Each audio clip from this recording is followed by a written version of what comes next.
Travad and the other remaining members of Tyr's Guard, their ancient and now much reduced order, watched as the deepest vault in Bastion of the Silver Hand in Strahl was closed and tightly locked. 5 fiendishly clever gnomish locks kept a dwarven forged vault door secured. The keys to these locks were given over to 5 of the most honorable and trusted people that Travad could think of to hold them. From within the vault Lord Tyr's body rested once more, hopefully forevermore. "Thank you again for doing this, and taking us in," Travid and his fellows bowed slightly to the 5 men before him. "It is an honor, and the least we can do for your order's long vigil to protect our world," Sir Uther said, his fellow founding members nodding along as they stood with them. "And coming to Capital City's aid while we could not. And fighting alongside our teacher in his final moments," Sir Turallion thanked them, sadness still tinging his voice even after so long after the Archbishop's funeral. "I simply wish we had been able to do more," Travad admitted in shame. "We failed in our duties and it cost so many lives." "You did all you could in the face of such great evil and suffered greatly for it," Sir Gavinrad assured him. "You went above and beyond the call of duty, rushing to Capital City's aid after the beast, this Zakaj, was broken free from his prison by Deathwing and most of your order was slain. It is thanks to your efforts that the Archbishop was able to lay it low. He died like a true hero, and the light holds him now," Sir Sadin continued. "And now part of your ancient mission is done too, or at least you don't have to shoulder it alone. I'm sure that soon they'll find a way to get rid of that eyesore of a corpse and will heal the damage it has done in time. The light gives us strength after all." Travid grimaced at the reminder of the not-quite-dead remains of the Corruptor in Capital City. The region around the Cathrax had been quarantined through the combined efforts of the Church, Kirin Tor, and the dragons to prevent the spread of its dark influence. Theradin's sword was plunged once again through the creature to keep it from rising again, and the former king's spirit, who dwelt in the sword, kept vigil over the remains of the foul creature. That was to speak nothing of the Void Scar, as it was being called. The Corrupt had travelled a wide, straight path from its place of confinement beneath Tyr's Fall, more commonly known as Tirisfal Lake, to Capital City. As it journeyed, its flowing blood tainted the landscape, causing mutations and changes. In addition, it unleashed a horde of repugnant, lesser abominations. Like with the Corruptor's corpse, efforts were being taken to quarantine the Scar and cleanse it with the aid of the so-called Dragon Queen, but the void was insidious and the damage done was great. It was estimated that it would take more than a year to ensure most of the corruption was removed from the land, and significantly longer for everything to be completely restored to how it once was. To say nothing of the near-pitch-black churning lake itself and the unfortunate settlements that were in the monster's path. Travid had seen the result of the creatures passing too many times while rushing towards Capital City, whole hamlets and villages reduced to nothing. Or worse, only partly destroyed from the Corruptor's path itself and the survivors ravaged by its offspring or corrupted by its blood. He gave what peace he could to those he could while on the move, and never with a light hand. "Worry not, for our newest allies will heal the harm that has been done, and we will be there to help them," Sir Tyrion, likely guessing his thoughts, assured him. "And now our order will hold and defend Tyr's body as yours did for so long. Oddly fitting, given our order's name," he finished with a chuckle. Travid couldn't help but agree given the symbolism. The sad fact was that after Deathwing's attack on Tyr's tomb, his order, never large in the first place given its secretive nature and known only to a few family lines, were now made up of less than a dozen members. In addition, when they took Tyr's hand with them to Capital City, the tomb had collapsed, a part of its ancient failsafe system to deny its secrets to Tyr's enemies. Now the tomb was gone, Tyr's body had been securely moved to the Silver Hand's headquarters, and their prisoner was now in quarantine in Capital City. Thankfully, the Knights of the Silver Hand's kindness knew no bounds and had happily welcomed them within their ranks if they so chose. They were happy to take up the offer. "We are not as skilled warriors as you all are, but our order has long used the fighting styles of our distant ancestors and power provided by Tyr's hammer to aid in our mission. I hope in time we can all become proper paladins such as you," Travid stated with confidence. "Not unless I beat you there first," Brother, his brother Galford ribbed him while punching him in the shoulder, raising chuckles all around from those present. And we are honored to have you among us, Sir Uther said with a smile. And worry not, we will record and honor your order's history and traditions as well. I'm sure you wish to keep up your duty in protecting Tyr's body after all. Ideally, yes. But recent events show we cannot be idle either, and we hope you can count on us when we drive the Horde back from the southern part of the continent, Travid said with conviction. But of course. More blades are never a bad thing. Sir Sadin laughed. We hope we prove worthy of being new members of your family, Sir Turalyon said sincerely. It would take some getting used to the loss of secrecy. Tyr's hand had been made up from the blood of only a select few family lines over the millennia since their original giant ancestors, and new members rarely joined through merit or marriage, with all children raised to carry out the duty. Travid was sure it would be a good change in the long run. But come, we must be on our way, Sir Gavinrad said as they all began their ascent into the bastion proper, past hidden and well-defended doors. The scribes are eager to learn more about the truth of Tyr's past, our ancient giant ancestors, and more to add to our growing library about our noble progenitors. After one last thing, of course, Sir Tyrion said as they returned to the main floor of the bastion and its central room. Travid nodded as he went up to a recently installed plinth and gently inserted Tyr's hand, the weapon he had not let out of his grasp since he had removed it from the tomb, except for one time to let Archbishop Fail use it to channel the light's power that day. He stepped back and watched as the hammer's radiant glow spread and seeped out throughout the entire bastion, finding a new place to protect with its holy power. All could feel the light flow through and energize them, its comforting warmth filling their beings. May Tyr's light shelter us all in its new home, and pray that the need to take up his hammer does not come again, Sir Uther spoke up. Travid dearly prayed they never would have to. They both waited outside of the royal bedchamber, fidgeting in worry and barely contained anxiety that they fought to keep under control. The king's guard standing by the doors said nothing, standing in silent vigil, but in the privacy of their own thoughts, they could not help but pity them. After all, no children should have to see their father cling to life. They jumped as the bedchamber doors opened and Queen Regent Leanne Menethil walked through it, her children rushing up to her and looking at her with one simple unasked question. "Your father is well enough to see you both right now," she said with a small smile, her statement causing some joy to return to her children's faces. "But be calm and try not to tire him out too much. He needs his rest."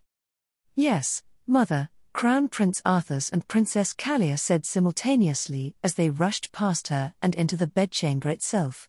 They quickly passed through the large room to their father's bedside.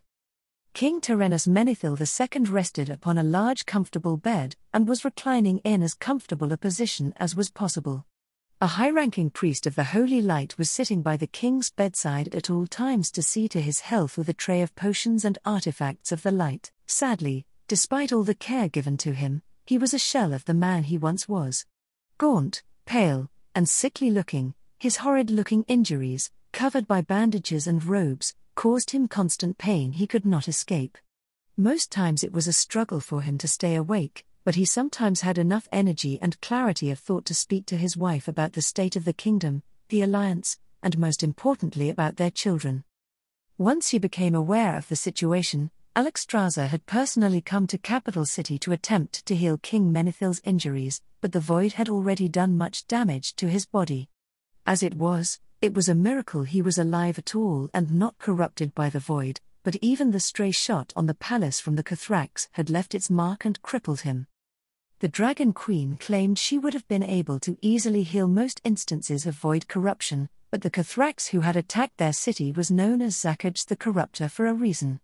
It was well known for possessing an unprecedentedly virulent form of void magic that constantly shifted and changed, which made any injuries from the creature extremely difficult to cleanse. The void was especially insidious, and attempts to prevent it from further spreading throughout the king's body had left him weak and often tired.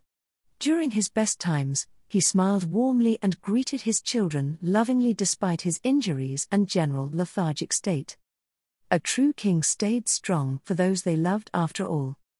"My children, I hope you are well," he said weakly, reaching out to them.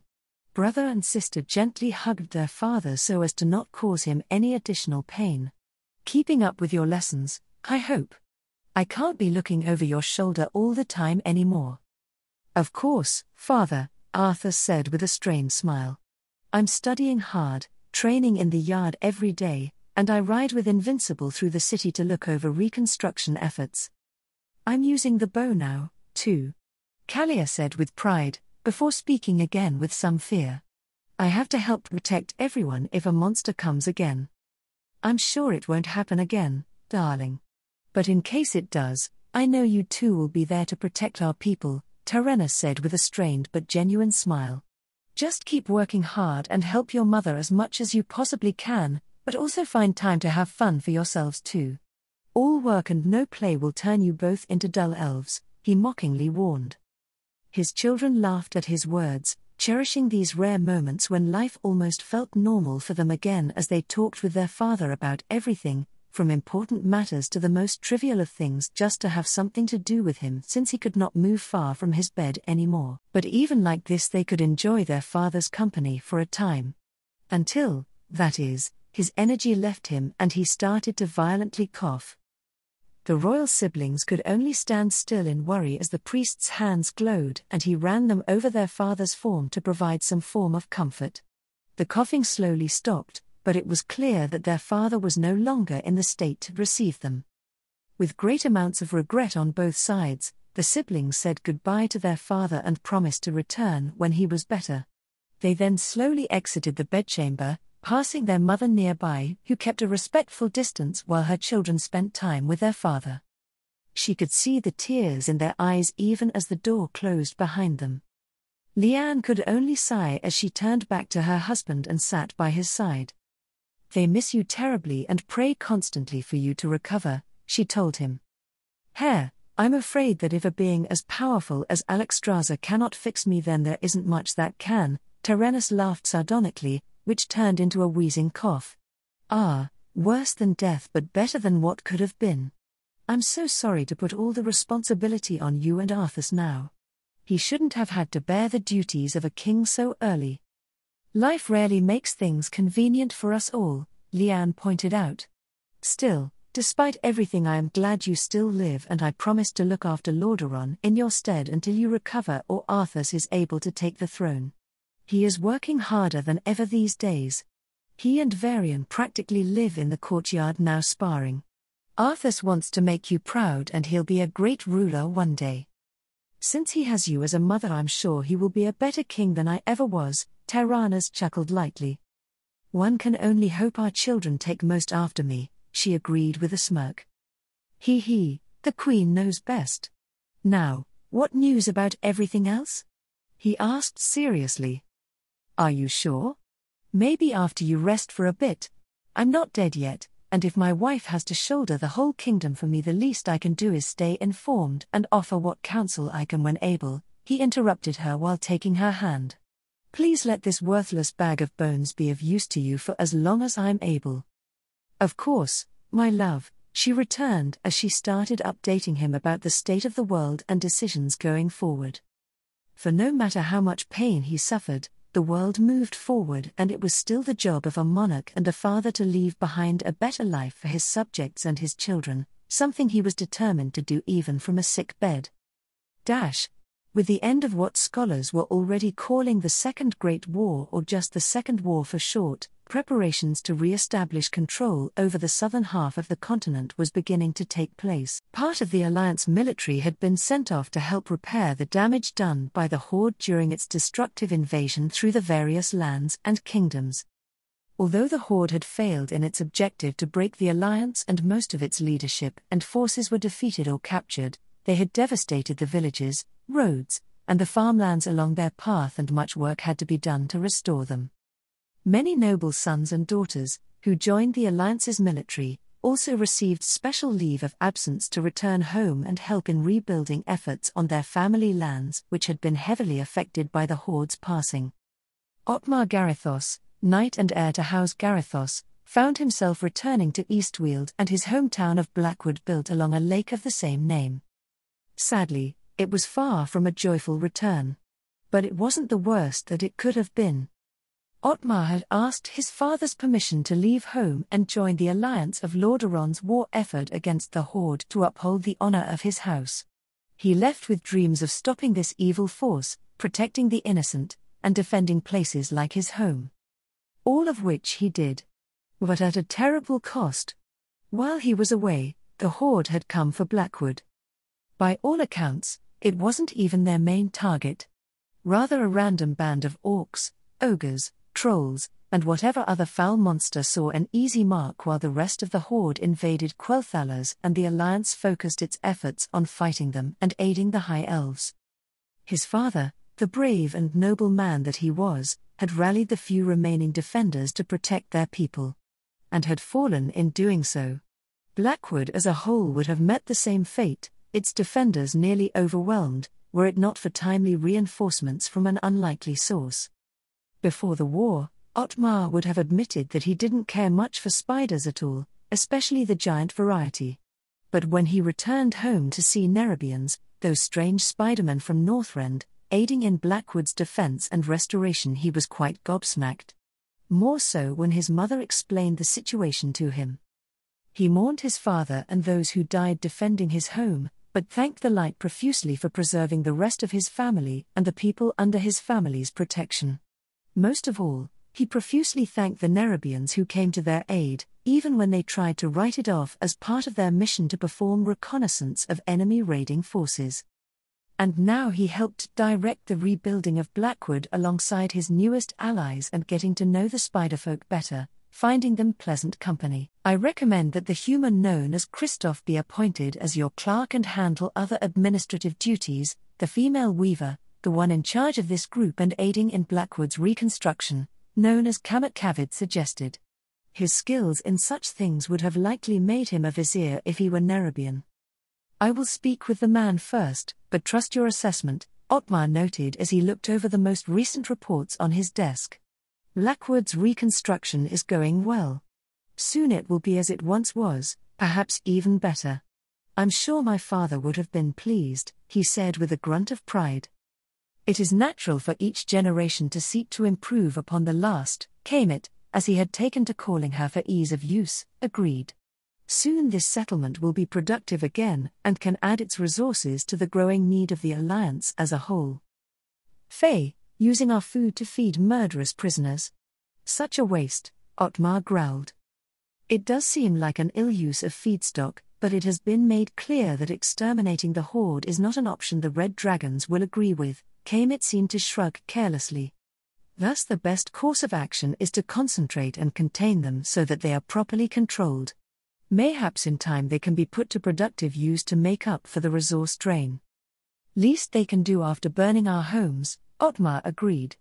What were a few decades of indentured servitude to those who caused such damage after all? At least the magical ability of the Red Dragons and High Elves will stem the worst of the predicted famine and merely turn it into a lean year or two, Kamet added. How magnanimous of them to come in and save the day after all the fighting is over, Otmar growled. First, the High Elves insulted the Alliance as a whole by sending a pathetically minor force to aid the army, and then they relied on the Alliance troops to save them when the Horde finally reached their front door. The Dragons had defeated the Horde in a single day, but why did they wait until so many Alliance lives had been lost, countless homes destroyed, innocent people slain, and his home nearly overrun?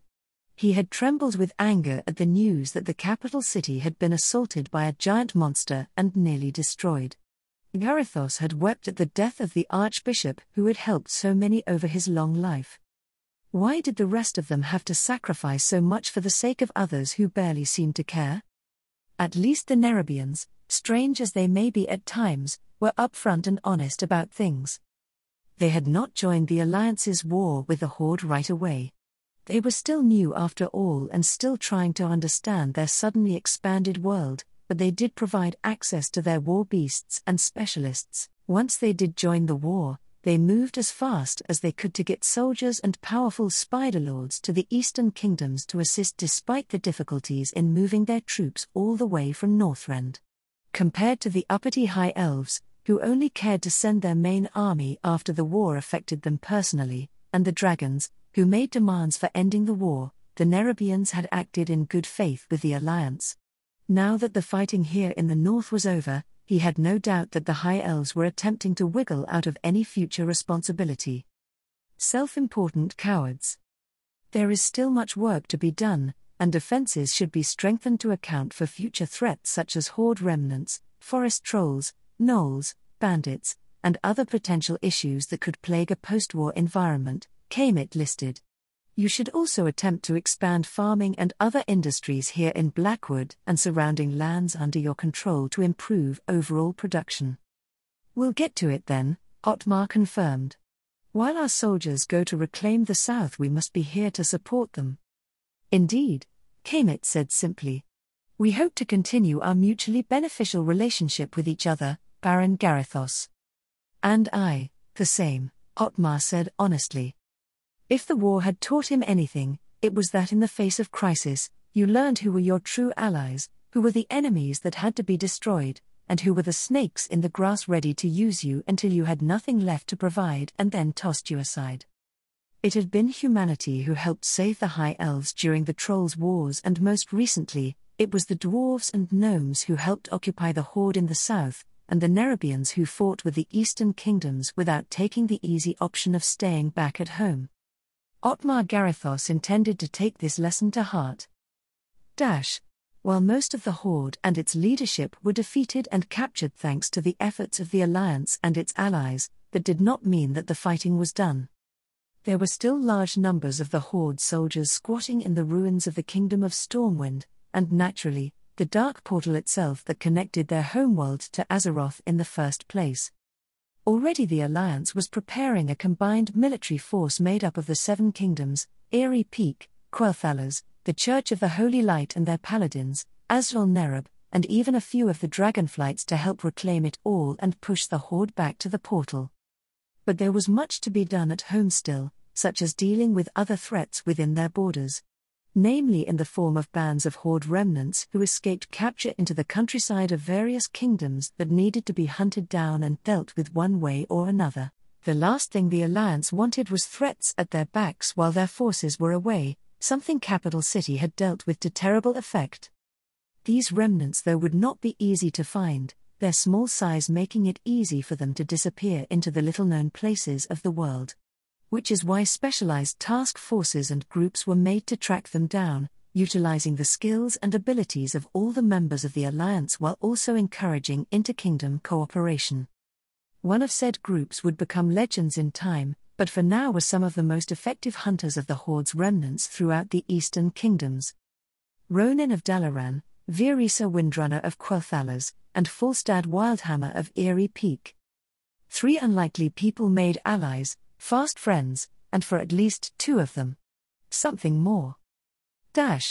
Ronin still felt like a man who had to prove himself and make up for his mistakes. The Kirin Tor and the Council of 6, or 4 as it currently was with Archmage Crossus' leave of absence due to conflicting loyalties and Archmage Runeweaver still recovering from his injuries, had released him from his probation due to his brave actions in aiding in the defense of Capital City during the Cathrax attack. As an up-and-coming member of the Kirin Tor, Ronin was as headstrong, reckless, and eager to prove himself as he was skilled in magic. Which is why early on in the war, his foolishness directly led to the death of several comrades. His actions were only forgiven due to the fact they helped prevent a group of orcs from using dark magic to summon a demon and cause more deaths. Then came the Cathrax attack. Archmage Crossus, or Corielstras, as he now preferred to be called, had commanded all available mages from Dalaran to defend the capital city. He had yet to fully process that one of his teachers was secretly a dragon of all things for centuries. The fighting had been tough and he had found his magical spells barely sufficient in defeating the voidling creatures spawned by the monster. Still, the whole series of recent events made it clear to him that he had much to learn, and not just about magic. Thus when the Kirin Tor asked for volunteers among its members to assist in efforts to track down remnants of the Horde, he had jumped at the chance, as a personal penance and further learning experience. Which is why in recent weeks he had been traveling all over the Eastern Kingdoms alongside two companions, Virisa Windrunner and Falstad Wildhammer. Their task was to track down various bands of orcs, trolls, and ogres who had escaped capture and either inform the closest army units or handle it themselves if they could. Despite his newly acquired respect for caution and clear thinking, he and his companions were usually able to deal with the Horde remnants themselves due to their not insignificant combined skill. Such as now, Warlock. He yelled out in warning as he unleashed a bolt of fire at the dark magic user, which was sadly blocked with a fell shield. Ronin parried another orc's axe with his staff before blasting him in the face with an arcane missile. If someone could do something about that, that would be great. Did you suddenly run out of spells, human? Virisa said as she fired off an arrow at a charging orc, downing it in a single shot. No, but it's rather hard to cast anything complex while fighting for our lives. Ronin pointed out as he let out a cone of frost to give them some space. Though fighting alongside a woman as deadly as she is beautiful certainly helps encourage me to try better. Will a wounding shot encourage you more? Virisa sneered as she dodged another strike and flashed out in retaliation with a dagger. Depends on the wound, Ronin admitted. Thankfully, before they could be completely surrounded or the Warlock could unleash any potent spells, lightning came down from the sky all around them as their third and arguably fourth companion finally arrived. Sorry to keep you both waiting, but it seemed like you had it handled. Falstad Wildhammer laughed atop his mount and partner Swiftwing. The griffin shrieked in agreement as it slashed through the orcs with his talons, while Falstad's Stormhammer unleashed small storm bolts into them as well. Taking advantage of the momentary chaos, Ronin finally had time to cast a proper spell and unleashed his own lightning bolt at the Warlock, breaking through its shield and slaying it instantly. After that, all that was left was the cleanup. Virisa Windrunner did not expect her first official assignment as a ranger of Quel'Thalas to be as an escort to a human wizard and a griffin-riding dwarf. She'd much rather be with her sister, Illyria, as the Alliance prepared to push into the southern part of the continent and drive back the Horde still located there. But hunting down the foul monsters that were most likely a part of the force that attacked Quel'Thalas was a close second. As for the why, beyond the fact they did so at all, well, the Horde killed my mother, my younger brother, and many extended family members when they burned through Eversong, she stated in a deadpan voice as she sat around the fire with her companions, the arrogant human and the savage dwarf. Silence greeted her declaration. Well, I'm sorry for your loss, Ronin, in one of the few times since she had met him, said with no wit or sarcasm. And that I asked, honestly. Last thing I wanted was to bring up such fresh wounds. I was just curious why you were so willing to work with us and not other rangers, is all. Although you vex me, I cannot deny your skill and both of your willingness to go into the deep wild places to hunt down our prey, Virisa admitted, so you at least deserved the truth as to my motivations. No need to explain yourself to us, lass. We get wanting to avenge kith and kin wrongly taken from us, Falstad said as he brushed Swiftwing's fur and feathers. Just don't be overly eager to join them, is all. I rather think they'd want to see you again after living a long and happy life. Indeed, Ronin said. Your family wouldn't want you to destroy yourself seeking revenge on their behalf, but at least you are among friends and comrades who will support and back you up when you need it. We will help make sure their spirits and the spirits of countless others can rest well as we bring those responsible to justice. Just don't be too willing to throw yourself into danger is all. Speaking from personal experience, that is a fast way to getting yourself or others killed. I will keep both your advice in mind, Virisa said quietly as she cared for her bow and arrows. Maybe he isn't as vexing as I thought, she thought in the privacy of her own mind. On the right. I see them. I got both your backs. With each successful hunt, they grew more and more skilled as a team. Ronin as their magical fire support, Virisa their tracker and sniper, and Falstad as their lightning-fast hammer and scout. Orcs, ogres, trolls, gnolls, bandits, feral beasts, none could stand against them. Of course, from Falstad's perspective it was more than just their fighting ability and friendship that grew over time, however. "Watch yourself, human. I just had to save your life again," Virisa Mock complained. "I am honored that you think of me so dearly that you are keeping track of each time, Lady Windrunner," Ronin fired back with a smirk. "Only because who else would care about your petty life?" Virisa countered, which was only betrayed by a slight blush on her face. Like two alphas courting each other, these two, Falstad muttered so softly to himself that only his companion Swiftwing could hear him over the din of battle, the griffins screeching in agreement as they both dispatched an ogre magi with talon and hammer. Still, despite the ridiculousness of their courtship, Falstad was near certain the two would officially hit it off by year's end, while Swiftwing was betting that it would be less than that. And the bird was very good at gambling in his experience. Krivax listened quietly as High King Enubarak gave a speech thanking every Nerubian who participated in the Dragon Soul mission for their service to Azrael Nerub. Krivax was truly glad that his second visit to the High King's ziggurat was significantly less tense than his first. There was not a large audience for the speech and ceremony. The only ones present were the High King, his council, and the actual participants of the mission, but Krivax could tell from the expressions of those involved that the small audience did nothing to diminish the weight of this moment. There were few things that could make a Nerubian emotional, but serving their people and being commemorated for doing so by the High King was one of them. Krivax turned his attention to Masruk and the Dread Stalkers. Most of them were being rewarded by receiving higher positions within Azrael Nerub's military, and would be assigned to more important tasks to serve the kingdom's interests.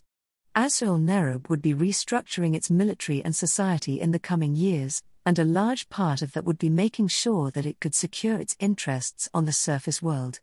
Krivax had a feeling that these particular Dread Stalkers would be spending a lot more time on the surface. Krivax had expected Masruk to be offered the opportunity to become a Spider Lord thanks to his role in destroying the Dragon Soul, but the procedures for ascension to Spider Lord were apparently more complicated. Unlike viziers, who could take on a wide variety of roles within the circle of viziers, the vast majority of Spider Lords were given important leadership and military positions within Nerubian society. Masruk would need to undergo rigorous physical training and education before he could become a Spider Lord. The High King had decided to allow Masruk to become a Dread Stalker and receive personal training from some of the kingdom's most experienced warriors. Masruk was ecstatic for the opportunity to become a more powerful warrior, and Krivax was happy for him even if a part of him was disappointed.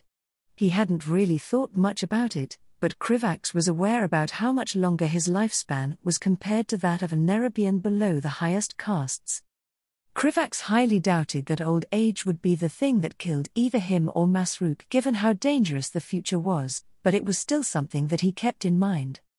As for everyone else in the group, Anuba Khan would be given his own division of warriors to teach how to wield the light, while both Hadix and Krivax would also be receiving their own promotions.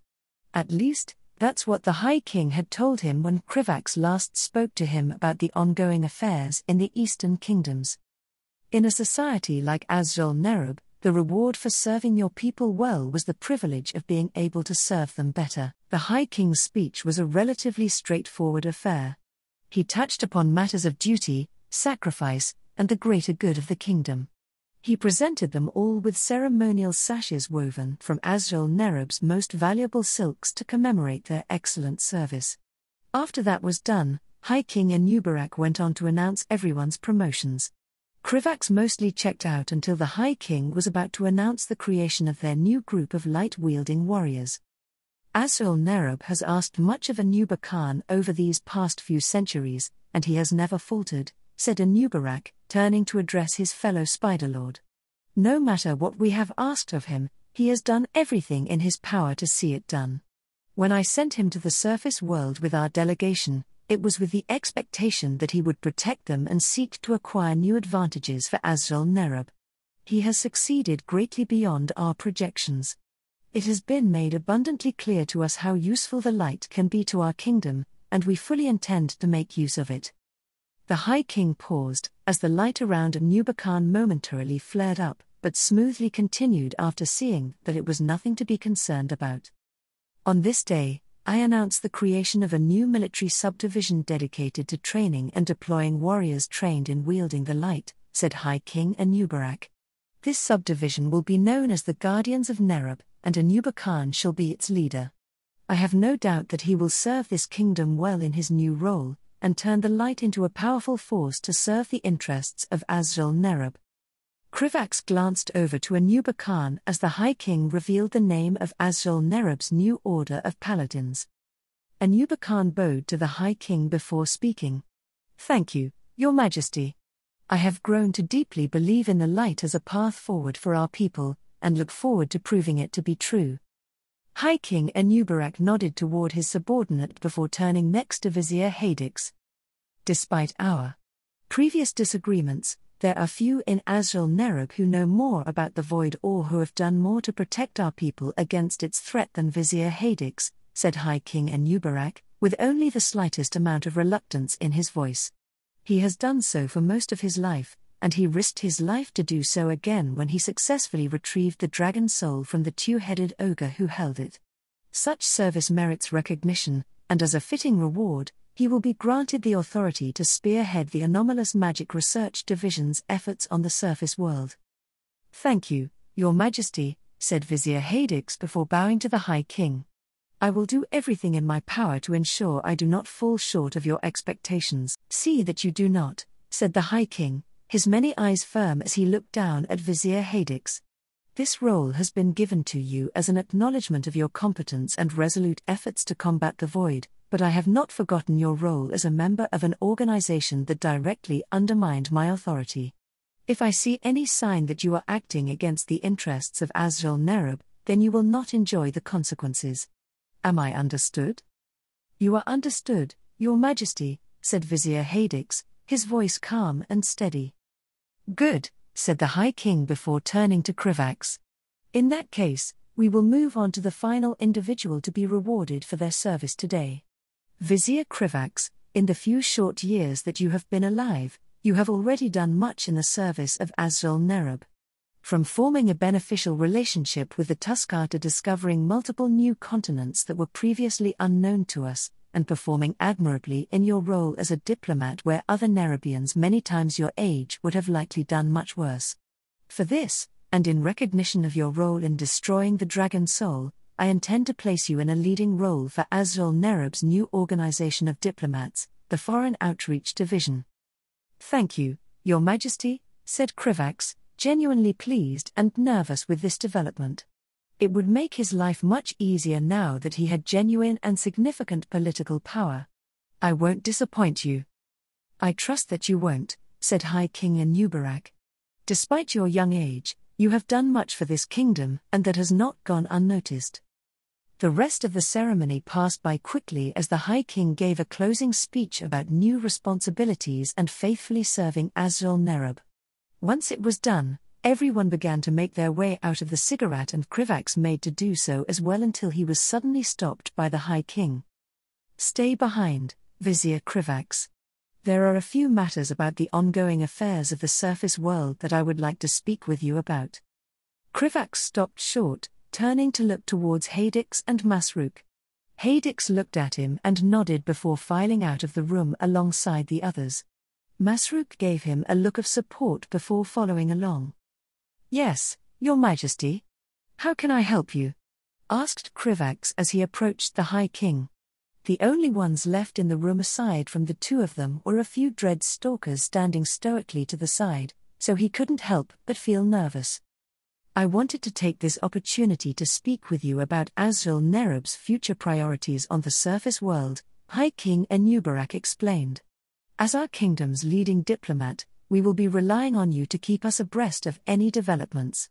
I would also like to hear about your conversation with the Dragon Queen, and how she answered the questions we agreed to pose to her. One of the best things about the dragons becoming involved in mortal affairs was that Krivax now had an easy way to make Azrael Nerub aware of important information. A single conversation with Alexstrasza was enough for Krivax to have an explanation for how he knew about several important matters. "I had assumed that we would be discussing these matters with the rest of the council, Your Majesty," said Krivax, confused as to why the High King had chosen to speak to him alone. "Isn't this something that they all need to be made aware of as well?" "It is," the High King quickly confirmed. "However, I have learned over the years that I am best served by receiving important information in a manner that is as unbiased as possible. My advisors are all wise in matters related to their domains, but they also all have their own interests and agendas and are much more skilled at lying than you, Vizier Krivax." Well, excuse me for not having centuries of political experience, Krivax thought to himself indignantly. "I understand, Your Majesty," Krivax said politely. "What would you like to know first, specifically?" "You were instructed to ask the Dragon Queen about any other old god prisons that they might be aware of," High King Enubarak said immediately, a hint of anticipation in his voice. "After receiving reports of the Cathrax's attack on Capital City, I am convinced more than ever that the Void is our kingdom's primary threat." "What did she say?" "According to Alexstrasza, another one of the old god's prisons can be found in southern Kalimdor," Krivax said before hesitating. He wasn't certain what would come of sharing the next detail, but there was no way around it. The entity's prison rests beneath the city of Onshiraj, which was created by the Kairaji. It seems like they also survived the Sundering. Krivax watched as High King Enubarak suddenly stopped all movement as he absorbed the information. After a few moments, the High King let out a hum of consideration and replied, "I see. That is a vexing complication. I have no doubt, given the location of their city, that the Kairaji still worship the old gods, and that they would view our people as traitors. Why have the dragons not exterminated them?" Alexstrasza claimed that the dragonflights helped the Night Elves fight them back a few centuries ago when they attempted to leave their city, said Krivax, neatly ignoring the casual call for the genocide of a similar Akir descendant species. Onshiraj has been sealed away from the rest of the world, but I don't know exactly why the aspects haven't killed them. I assume that the costs and risks of doing so just outweigh the benefits. Krivax then went on to explain what Alexstrasza had been willing to share about the Night Elves and their powerful empire. Although his meta-knowledge wasn't exactly clear on the matter, Krivax would rate the Night Elves as being significantly stronger than Quel'Thala's, and more of a threat. The fact that the Night Elves were under the protection of a literal demigod in the form of Cenarius only made the situation more delicate. There was a significant risk that contact between the Night Elves and Azrael Nerub could turn into a disaster if things were not handled properly, especially given their recent war with the Kairaji. Once Krivax was finished, the High King took a moment to ponder his words before finally asking about Azrael Nerub's other sister kingdom. "Did she mention anything about Mantifes?" "She didn't," Krivax quickly replied. "The dragonflights haven't seen anything to suggest that the Mantid survived the Sundering." It was interesting to learn that not even the aspects knew anything about Pandaria and what was happening within. Chances were that Nasdormu was aware of the magically hidden continent, but Krivax hadn't seen any sign that he had shared that information with his siblings. This implied that the magic hiding Pandaria from the rest of the world was extremely powerful and wouldn't be breached any time soon. In the original timeline, the hidden continent was only revealed after Deathwing attempted to destroy the world in the Cataclysm, which Krivax had no intention of allowing to happen. As far as he was concerned, that was nothing but good news. Krivax still had the headaches of Kalimdor to look forward to, and he really didn't want to deal with any more new continents until things were more settled. Good. That is one less threat to Azrael Nerub that we need to be concerned with, said the High King, his voice filled with satisfaction. "Did the Dragon Queen agree to give us a map of Kalimdor, as we requested?" "She did, Your Majesty. Although she made a request of us in return," Krivax said hesitantly, unsure of how the High King would respond to the request. "Alexstrasza would like us to take on a lenient position in regard to the Horde during the upcoming political summit." The High King spent a moment to consider the matter before asking a question. Would such a position harm our diplomatic position with the other surface races? Well, Kultiras, Gilneas, and Stormguard would react the worst, Krivax said quickly, surprised that the High King was so open to the idea. But there is little that any of them can actually do about it. Besides, I think it would be more advantageous for Azul-Nerub to foster a good relationship with the Dragonflights. They're stronger and much closer than any of the human kingdoms. I agree. I care nothing about what happens to the Horde, so the Dragon Queen's price is relatively insignificant, said High King Enubarak. In retrospect, Krivax shouldn't have been particularly surprised. Nerubians tended to approach the world in a more logical way than most people, and the Horde never actually did any significant damage to Azul-Nerub. That being the case, there was really no reason for them to really care about the Orcs or their fate. As you say, Your Majesty. I will convey our agreement to Alexstrasza the next time that I see her. Do so. It will be useful for Azul-Nerub to have a good relationship with the Dragonflights. If these Night Elves are as powerful as she claims, then perhaps one of the dragons could act as an intermediary, the High King said thoughtfully. I think that would be wise, Your Majesty. The Green Dragons in particular took on the form of Night Elves and are thus likely to have a close connection to them, said Krivax, using some of his meta-knowledge to point the High King in the right direction. I will keep that in mind, Vizier Krivax. If there is nothing else, then you are dismissed. You have much work to do in preparing Azul-Nerub to establish diplomatic contact with Ironforge and Nomerigan, said High King Enubarak, dismissing him. It had been made clear to Krivax during their last meeting that Azul-Nerub placed a high value on Ironforge and Nomerigan. Both nations would be closer to their primary settlement in the Eastern Kingdoms than any of the human nations aside from Stormwind.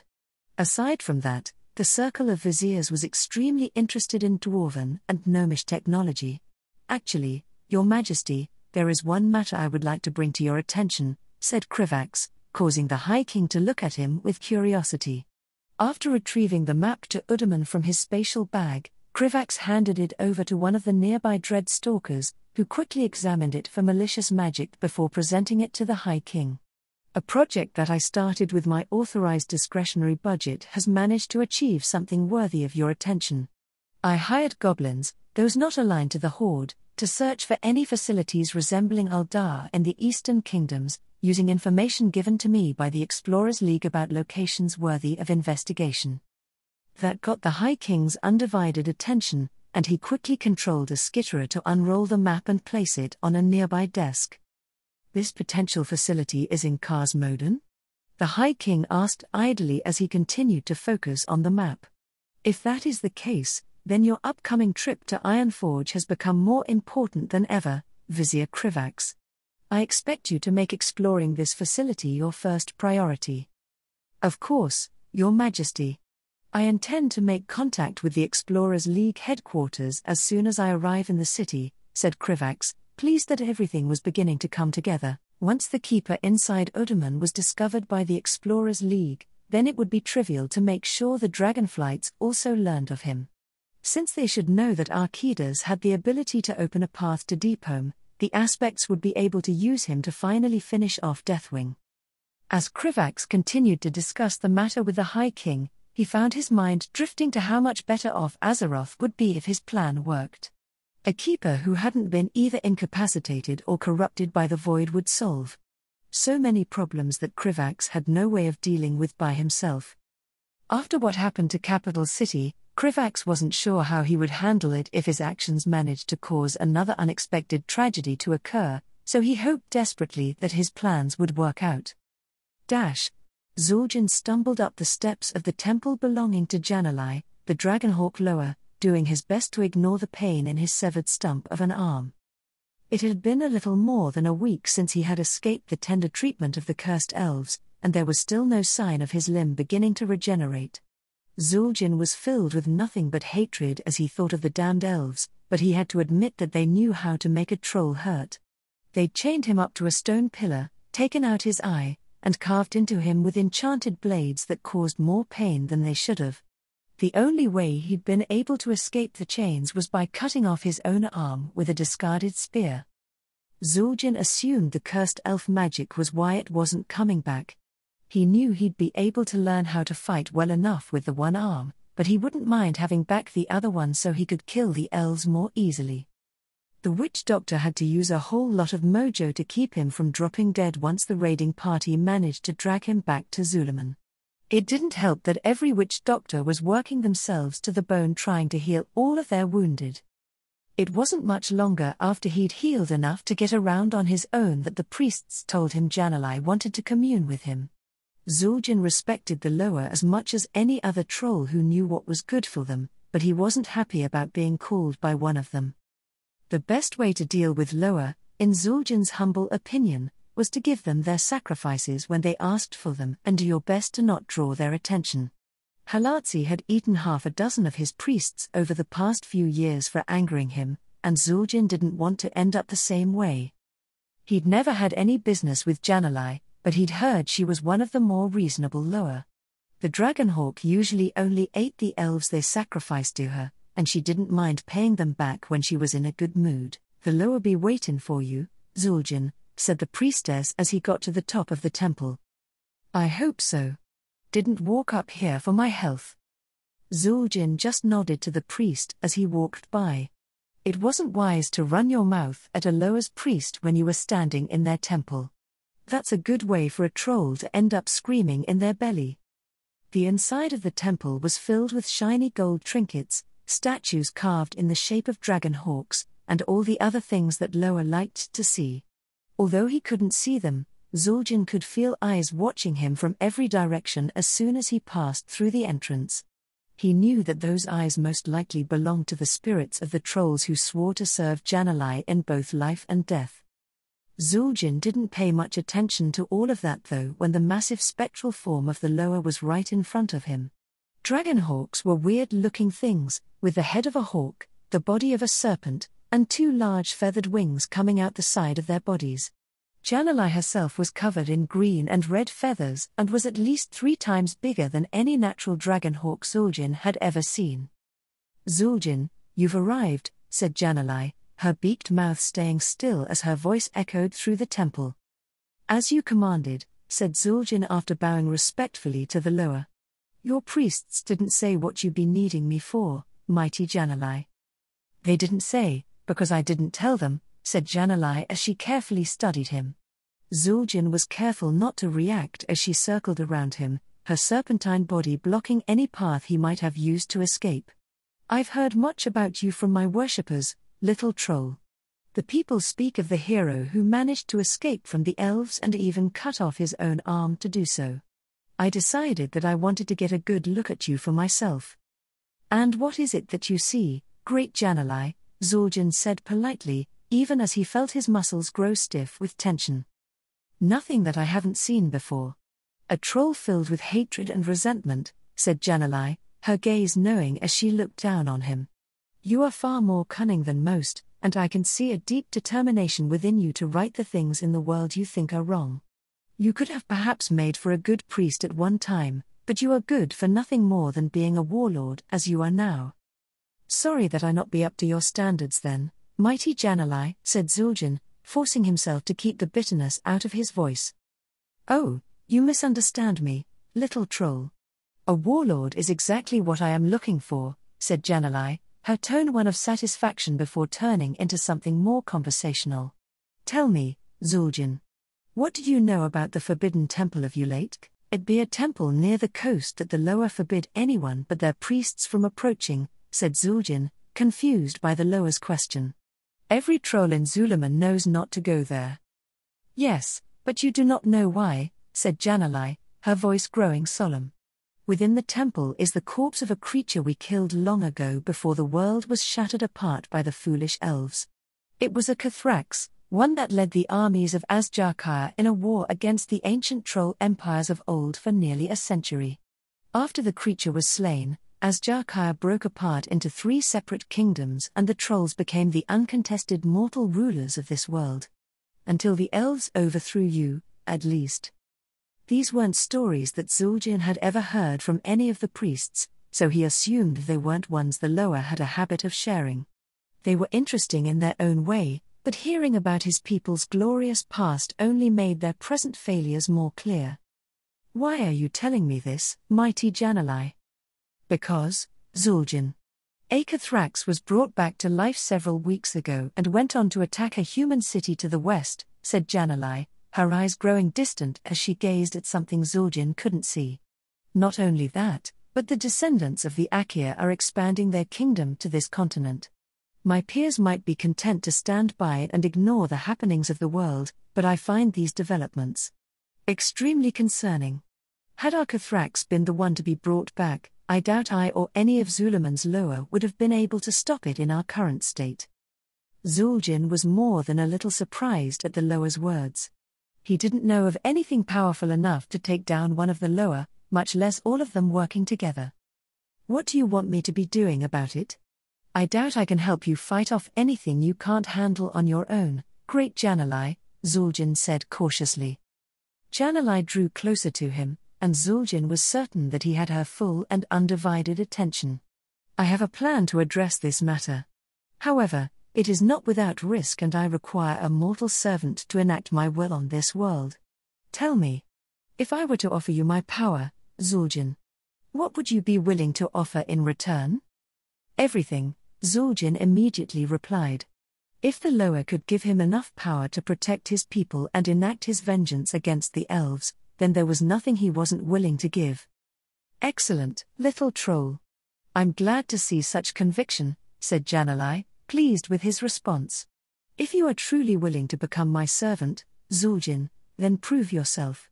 Perform the Lobalu and link yourself to me. If you do this, then I will reward you with enough power to accomplish what needs to be done. Hesitating for only a moment, Zul'jin grabbed the axe hanging from his waist and pointed the edge of it at his abdomen and lower back.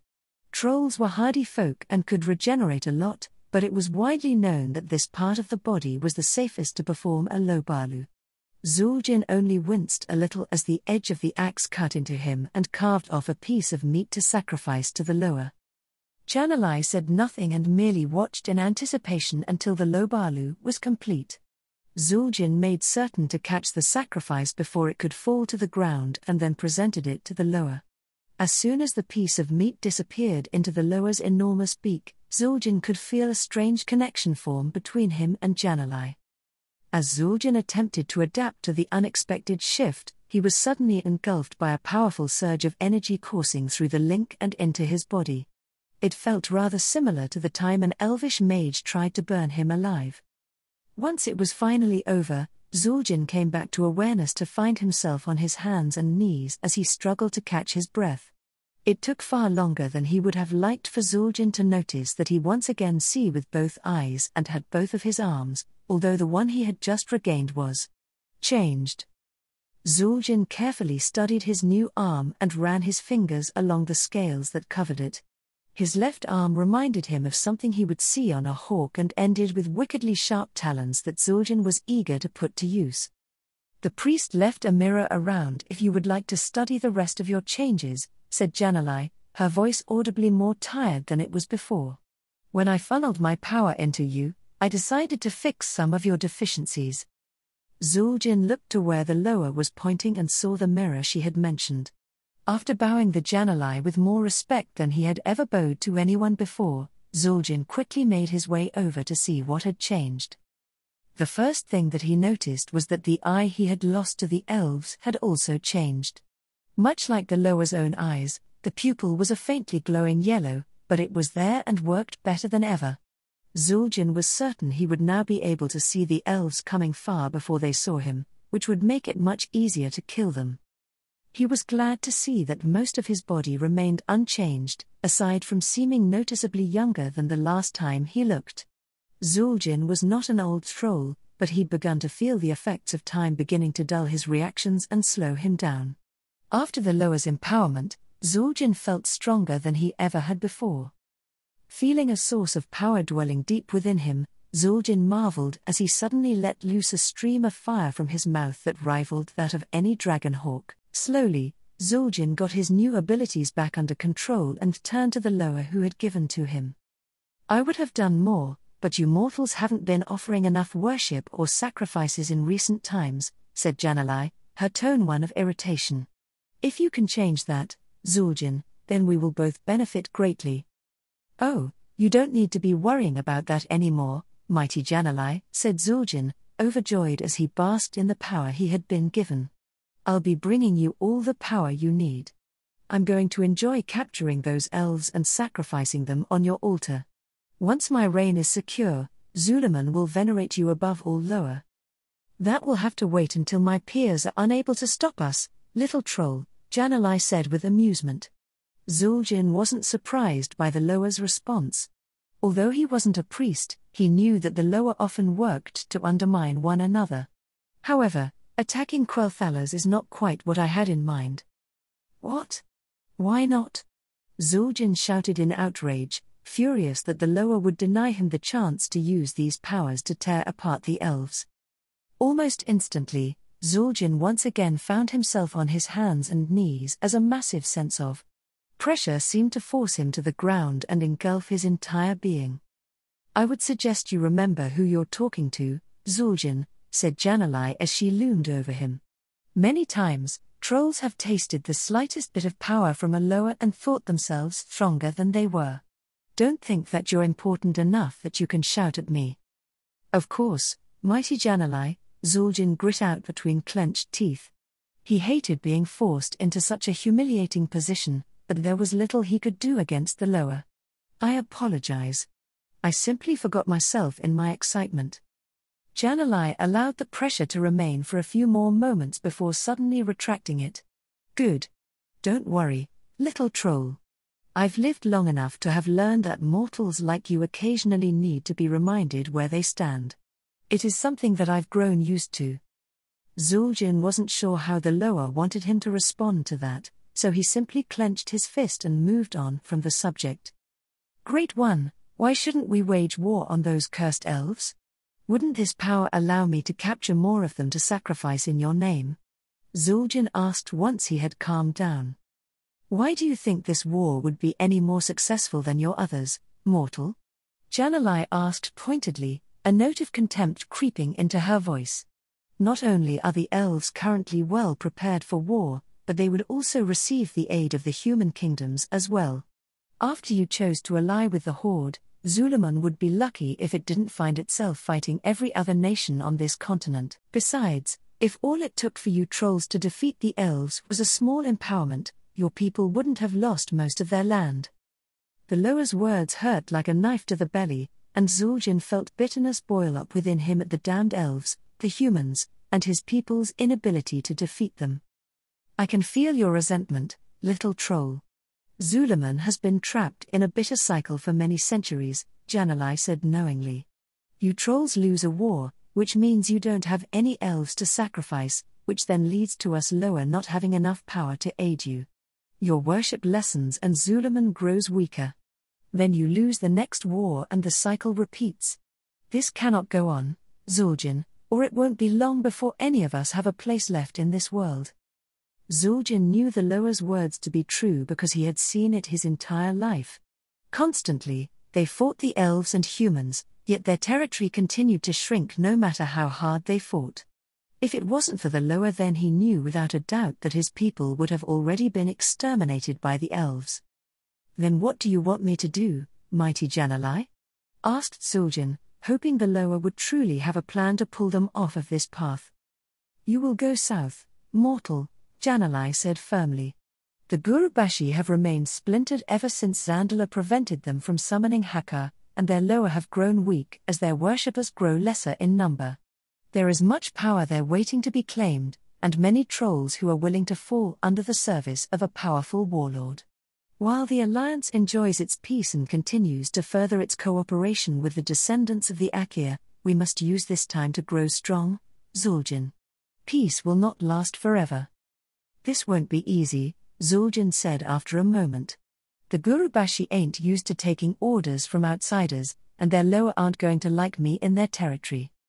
If those lower aren't willing to cooperate, then we will just have to find a way to kill them and add their power to my own, Janalai said carelessly, even as a shimmer of greed flashed through her eyes. You might even prefer it that way, mortal. After all, you more than anyone else will benefit from my strength increasing. Zul'jin thought about it and imagined what he could do if he became even more powerful, as the Loa said. Slowly, a smile grew on his face as Zul'jin pictured elves being torn apart by his new talons or being burned to ashes by his fiery breath. You be right, mighty Janalai. I think I might prefer it that way.